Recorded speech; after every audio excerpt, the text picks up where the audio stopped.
माझं नाव डॉक्टर महेंद्र भीमराव ढवळे, उपसंचालक रेशीम, महाराष्ट्र राज्य।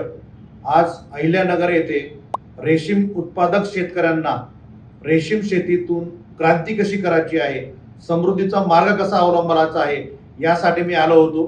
आणि SMPG model, silk milk and meat model, हे जर शेतकऱ्यांनी स्वीकारलं तर एका एकरातून 3 लाख रुपये नव्हे, 5 लाख रुपये नव्हे, तर 10 लाख रुपये उत्पादन शेतकरी करू शकतो।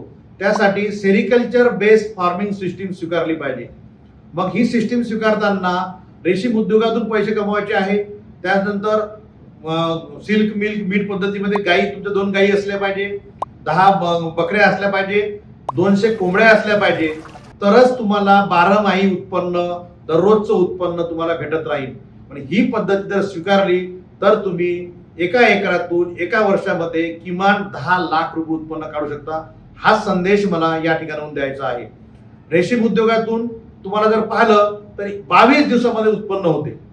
22 दिवसांमध्ये शेतकरी तुम्हाला 1 लाखापर्यंत उत्पन्न काढू शकते, नव्हे तर 3.5 लाख रुपये उत्पन्न काढणारे शेतकरी सुद्धा अहिल्यानगर जिल्ह्यामध्ये आहे। त्यामध्ये दत्तूजी फणसे जे आहे ते अहिल्यानगर शेतकरी आहे, त्यांनी मागच्या महिन्यात 3.5 लाखाचं उत्पन्न काढलं।